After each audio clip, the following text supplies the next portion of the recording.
Ето PLV-то. Ето какво си имаме тук.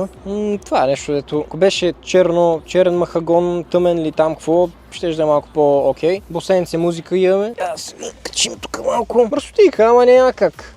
Готини ръкавици между другото на Милуоки. Най-добрите. Гледай каква кутия, батка.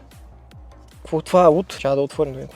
Тук е имало нещо, каквото е имало мамка му. Обаче това изглежда скъпо. Предполагам някакъв ключодържател, какво да има. Сега си го приберем тук.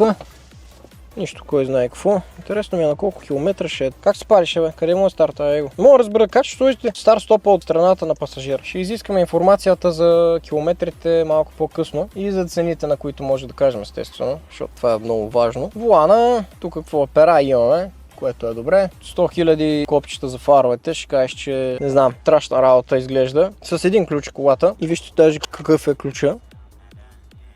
От пръчки с награда. Шегувам се, това не е ключа. Оп. Помните ли в едно такова Audi имаше бургер, един от миналите епизоди? Как се тества кола? Сядате на едното място, което иде, протягате ръката. Ако не стигате другата врата, колата е добре. Тук е по-тясно, със сигурност мисля, че от F10-ката, защото да, по-тясно е. Но няма как, нали, все пак. Хубавото е, че има обдухване, което е уникална екстра, нещо, което може би е задължително за кола с кожа, особено черна кожа, защото това си трябва. Да, му знае. Его, шторичка. Тук да няма обдукване, бе. Тук какво има сега? Нада нищо. Малко вагенско направено, между другото. Личи си. Багажника е добре.